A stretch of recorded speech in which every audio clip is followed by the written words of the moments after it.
It's time we give back. Sow a seed and show someone where love's at. Even if you don't give a dime, give your heart and share your time. Help somebody else in life. Give back. Let's give back. Welcome to this episode of Ignite, Empower, Transform, where we showcase urban superheroes that impact their communities around the world. Today we have a very special guest for our Black History Month program, Dr. Mark Naison of Fordham University. Mark. Great thank to you, be brother. here. Thank you very much. May I call you brother? Of course. Okay, man. So I have to say, he is an author. He is the author of 7 different books. One of the books that has just fascinated me is the book you wrote, Before the Fires. And it's basically a book about the Bronx between the years of 1930 and 1980. It's a fascinating book. But before we get into that, I'd like for you to share with our audience a little bit about yourself, man. Okay. Well, I grew up in Brooklyn in the 1950s in the Crown Heights neighborhood. Crown Heights. It was a neighborhood that was mostly Jewish and Italian, with a handful of Black and Irish families. I went to public school. Rock and roll and sports were my fixations. Which sport? I loved to play basketball, Okay. but for various reasons, I ended up playing tennis of all sports in high school and college, Okay. which is a story in itself. Okay. But I grew up at a time when I was part of, I guess, the first generation of young whites to have Black heroes in sports and then in music. So you're a Brooklyn guy. So you're a Dodgers fan? Yep. Okay. But I was fascinated by the free center fielders, Mickey Mantle, Duke Snider, and Willie Mays. And Willie yes. Mays' way of catching a ball. Oh, yeah.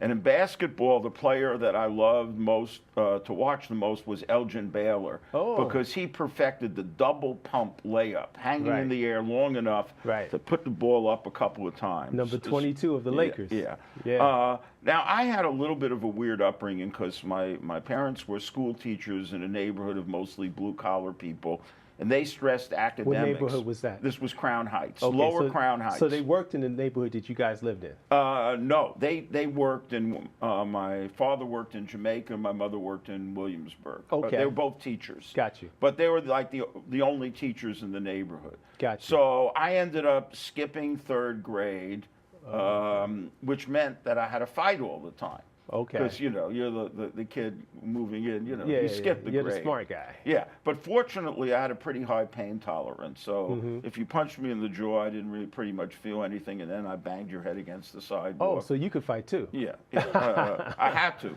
I hear that. And so, I ended up going to high school at age 13. I skipped 2 grades. Wow. Which was that was the reason there's no way I was going to make a basketball team at Wingate High School, where Roger Brown played, when I was 2 years younger than everybody else. Roger Brown, yeah. Yeah, not that I might have made it if I was 2 years older, but at least I would have had a shot. Right. And I discovered when I went to this summer camp that I had learned to play tennis at a bungalow colony, and I was pretty good. So I ended up going to... Okay, so can you what is a bungalow colony? Okay, a bungalow colony was mostly where... It varied by ethnic groups, but this was mostly Jewish school teachers who rented bungalows in the summer up in the Adirondacks. Okay. You had the West Indian version of this in Rockaway, in some places upstate, the Irish version, the Italian version. This was the Jewish version of it. Got you. So I learned to play tennis up there, found out I was good, so I made my high school team, and there was a tennis pro at Lincoln Terrace Park in Brooklyn named Phil Rubel. Okay. His son ended up owning Studio 54. Oh, okay. That was Steve Rubel. The famous. Yeah, Steve Rubel. Studio 54. But it was all like Jewish kids and West Indian kids playing tennis in a public park. and we got good enough, so 20 of us ended up playing at Division I college. Really? Yeah, my doubles partner, Fred Lawrence, who was West Indian, we won the New York City championship in doubles. Oh, so you were a tennis player. Yeah, You I were got to the good. point where I came in third in the city in the singles championship. Oh, wow. And then I ended up playing #1 singles at Columbia. Oh, wow. So that became my sport. Where you went to college? Yeah, yeah. But the big issue in my life, other than, sports and rock and roll, was dealing with race. Okay, let's talk about that. Because that was, I grew up in a cohort where, like 20 guys I grew up with, 2 were black. Okay. And then the neighborhood started changing, and Bed-Stuy started moving into Crown Heights, and the people around me, the older people, started panicking. Okay. And it was not, I didn't see it as a threat, but my parents did, and they started getting kind of bitter. Right. So in high school, I ended up starting to go to civil rights demonstrations, and they opposed it. Okay, can you just back up just a quick? So we're talking about in the 1950s. Right, and then into the early 60s. Into the early 60s. So you're telling me, and this is the first time, because my mother went to high school in Manhattan, but she went to a Catholic school, Right. Cathedral. Yeah. And my dad's from the Midwest. So this is the very first time that I'm ever hearing in my life that they actually had they were organizing civil rights demonstrations in high schools in New York City. And Absolutely. That's We had fascinating. a chapter of the Congress of Racial Equality. CORE, of course. CORE at my high school, Erasmus Hall High School. Erasmus. Now, I started off at Wingate, but I got in a fight with 6 kids in a gym class and got knocked out, and my Wow. parents made me transfer. Right. And then I ended We up... call that today a safety transfer. Yeah, I didn't care because to me it was just a fight. Right, but right. I ended up going to Erasmus, which was in Flatbush about. And who went? Barbara Streisand? And Billy Cunningham. Billy Cunningham. Yeah, the Kangaroo. Yeah, and Barbara Streisand was from Erasmus, but there was a civil rights group there because they started organizing protests against Ebinger's Bakery. Ebinger's was this great bakery chain, mostly in Brooklyn, and they refused to hire African Americans as drivers or counter people. And at this time, this is like 1961, the sit-ins are spreading in the South, and the CORE group decided to organize like picket lines at Ebinger's. Okay. So I went, and joined the protest, and my parents got very upset. Dr. Naison, if you can just hold that thought, we're going to take a brief break and we'll be right back. Lift every voice and sing. We are here at 1520 Cedric Avenue, universally recognized as the birthplace of hip-hop. 1520 Cedric Avenue in the Bronx was where the legendary DJ Kool Herc invented blending the break part in records. This is DJ Kool Herc, the father of hip-hop. This is going out to my man. Lift every voice and sing. Bronx Black History Makers! Colin Powell was the first African American appointed as the U.S. Secretary of State, as well as the first and only to serve on the Joint Chiefs of Staff. He was raised in the South Bronx on Kelly Street and attended Morris High School. Let us march on. Welcome back to this segment of Ignite, Empower, Transform. We are having a delightful, interesting conversation with Dr. Naison, my brother. Can you, I'm listening to the story, and one of the things that I'd like to get a better sense of, and I'm sure my audience would as well, what was it about the makeup of your high school? Great question. That made Have you that ever work? heard the term red diaper babies? No.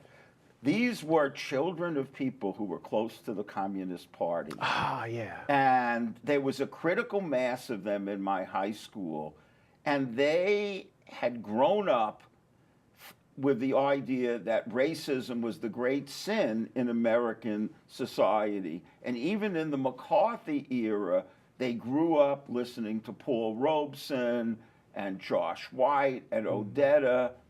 And so they had a consciousness about racism that most of us didn't have living in 50s America, where you made believe we were all the same. I mean, in my neighborhood, you know, we were racially mixed, but nobody ever talked about race. You went out of your way never to mention it. Okay.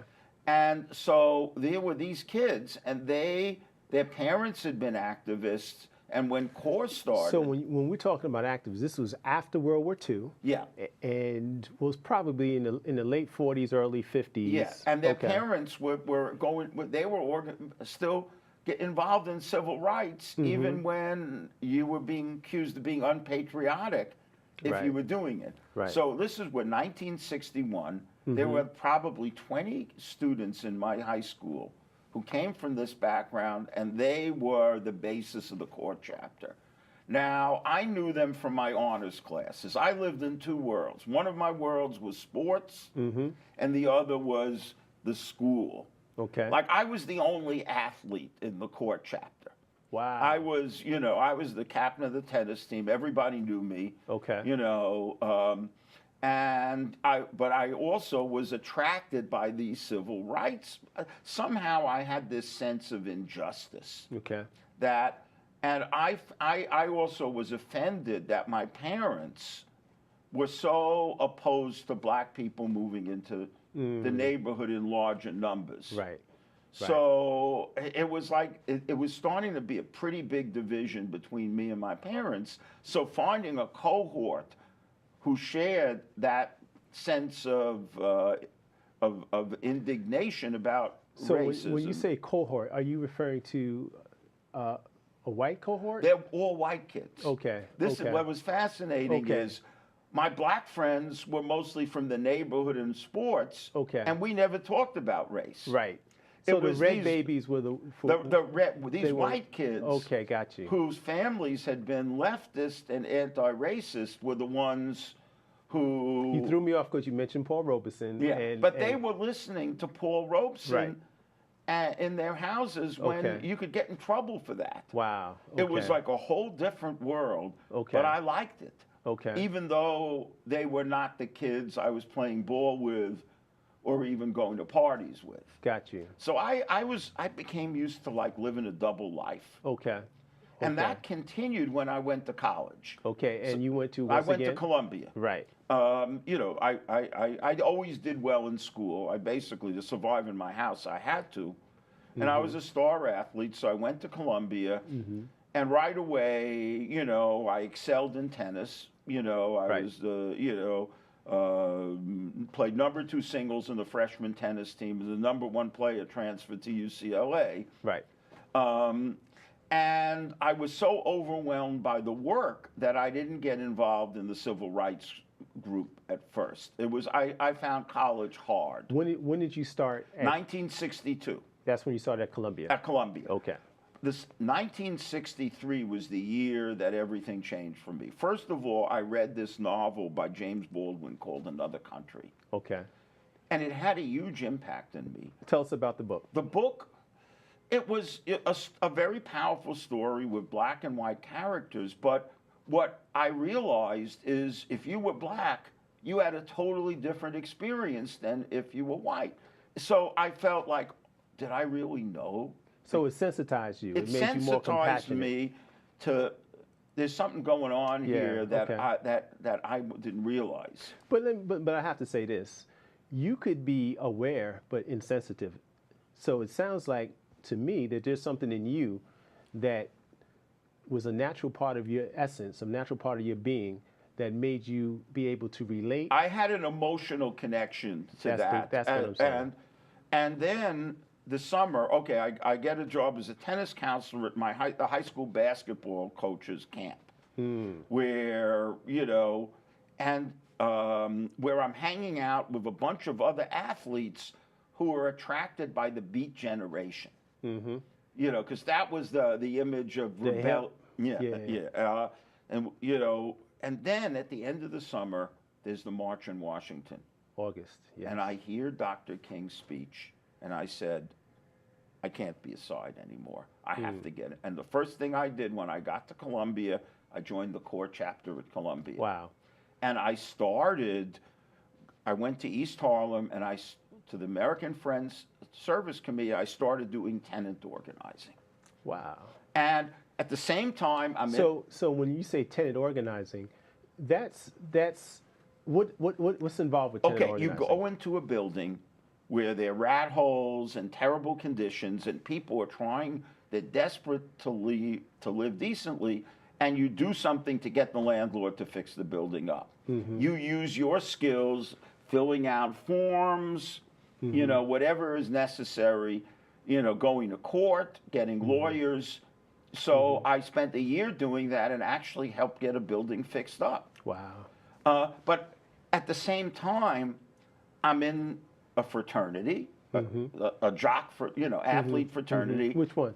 It was Phi Sigma Delta. Phi Sigma Delta. And there was soccer, tennis, and track. I'm a member of Alpha Phi Alpha. Okay. Paul Robeson and I are in the same fraternity. And I was just, playing fraternity basketball and football as well as in the tennis team. Okay. And I was also in the civil rights group. Okay. So and then we started having demonstrations on campus to support the cafeteria workers. And I went to demonstrations in my varsity C jacket. Wow. And the other athletes were saying, what the hell is this guy doing?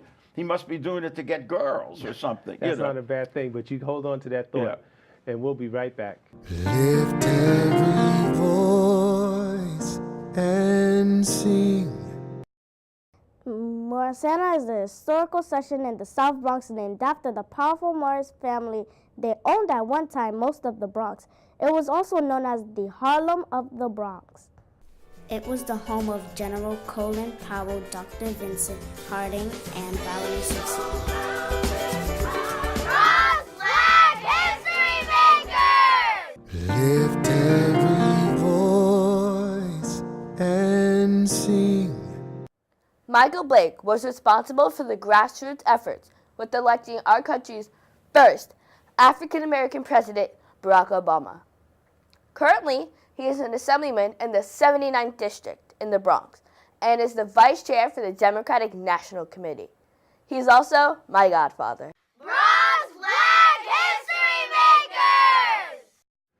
Welcome back to this final segment of Ignite, Empower, Transform, and I'm taken aback, man. This story, I'm a lover of history. Yeah. I'm really, really a lover of history. Okay. And New York history is not something, I grew up a lot studying history about the South. Yeah. Black history as it related to Africa, but not so much Black history as it related to New York City. So some of the things that we're talking about now, I'm hearing for the first time, and I consider myself a student of history. So I'm thankful for learning this, and I'm excited, man, to learn more. Well, okay, here I am. It's my junior year in Columbia, and one of the things I'm starting to do, I'm a history major, and I'm starting to do my research papers connected to Black history and race in America, and I'm being encouraged by my professors. So they're saying, you need to go somewhere with this, based on they saw your passion. They saw my passion, and then I started to finally, by the time I was a junior, get confident in my writing. It didn't come easy to me. Okay. And so here I am. Everything is starting to really fall in place for me. Right. I'm playing #1 singles in the tennis team. My professors. You're the man. You're the man. Well, this is what they said about me in my fraternity yearbook. Mark is captain of the tennis team. Mark is vice president of corps. Mark has lots of girlfriends in the respect of his professors. My man. Damn you, Mark. So, okay, everything is moving for a kid from Brooklyn. Here I am. Big man on campus. Yeah, okay. So I'm at a basketball team party. With my man Zach, right? Zach he came a little later. Oh, okay. Zach came a little later. This is fall of '65. The basketball team was the only interracial group at Columbia. Okay. And I meet... Was Jim McMillan there? Jim McMillan came later. Okay. So this is still 65. Okay. So I meet this young woman. I start dancing with her. She's gorgeous. She's black. And, we start dating. And before you know it, I fall in love. Wow. Okay. And so this is happening in my senior year when, I'm winning these fellowships. Everything is falling in place academically. I get everything paid for 4 years of graduate school. Wow. My life's ahead of me. When I tell my parents about her, they freak out. My Wow. mother threatens to commit suicide. Really? And basically, I'm adopted by her family, Wow. but kind of kicked out of mine. Wow. Now, she comes from a big extended family in Georgia, and she Oh, has she's two. a Southern black. Yeah, but Wow. she has two sisters who live in the Bronx. Okay. And that's where I end up hanging out most of the time Wow. for parties, for Thanksgiving, Wow. for Christmas, one 167th and Grant Avenue, and the Wow. other just north of Claremont Park. Wow. And so all of a sudden, and here's the other thing. Okay, this is now 1966. Black Power is starting. I'm big red-haired guy with a beard and this beautiful black woman holding hands. We're like, wow. everybody is I'm just picturing that. Try to figure out, do they want to fight me? Right, But right. nobody is. The only place we could go was the Bronx, where we could be two Puerto Ricans. Wow. So it was. I Got felt you. like this warmth about. Finally, it was also the wonderful parties there, but it was rough at Columbia. Where then you had people like Zach Common and the uprising. I knew everybody, and nobody knew what quite to make of us. Hold on. So he talked about Zach. Zach Husser is the person that he just mentioned is a very close friend. He just passed away. He's actually a very close friend of my family. When we started the Alpha Eagles Boys Club at Piers 463, he was our primary inspiration. Now, Zach, as I mentioned, I'm a member of Alpha Phi Alpha. Zach is a member of Omega Psi Phi fraternity, right? And he's the one that suggested that because he knew my relationship with my fraternity brothers, that we create the Alpha Eagles Boys Club. Yeah. And he's not an Alpha, he's an Omega. Yeah. And I thought that was a testimony to his spirit unity. Zach was part of the first large group of black students to enter Columbia in the fall of 1966. And they were the ones who helped lead the uprising in 1968 that stopped the park in Morningside Park. And he was a great leader on campus. He was also a basketball player. Was he any good? He was pretty good, Okay. but not great. Okay. Okay.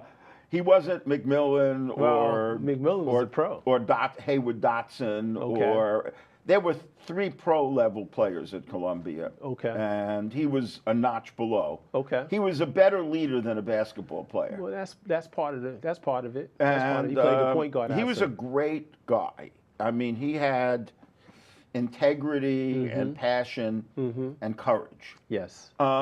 So here, what's happening with me? I'm now, focused on studying Black history in graduate school. I'm part of a Black family, largely, situated in the Bronx, and I get this job at Fordham in an African American Studies program, Wow. which was totally improbable because I learned about it on the basketball court from a Wow. white kid that I had mentored who was taking courses at Fordham.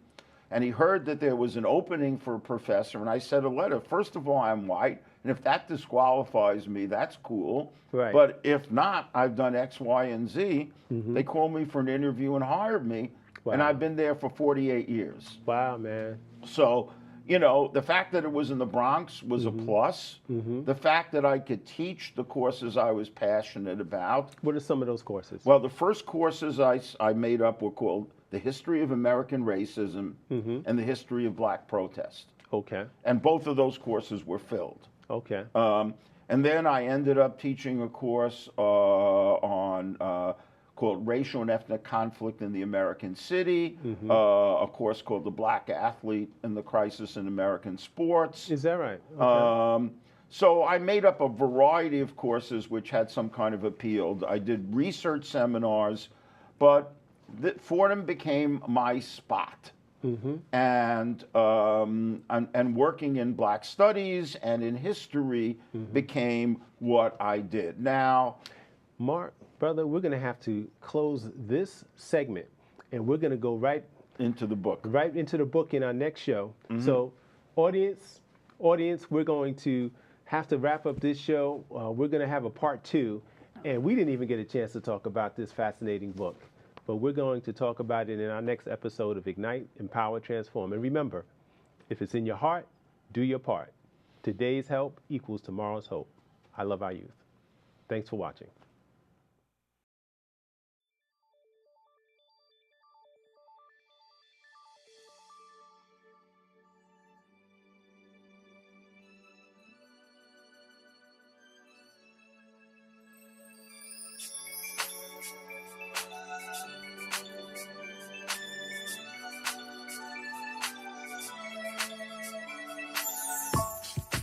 I see all your smiles and all the tears showing down on your faces.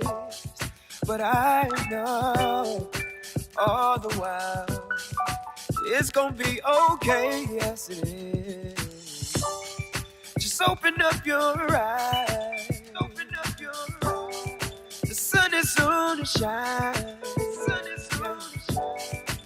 Aim your arrow high and keep reaching for the sky. It's time we give back. Someone see and show someone where love's at. Even if you don't give a dime, give your heart a share. Just bury me in the ocean with my ancestors that jumped from the ships, because they knew death was better than bondage.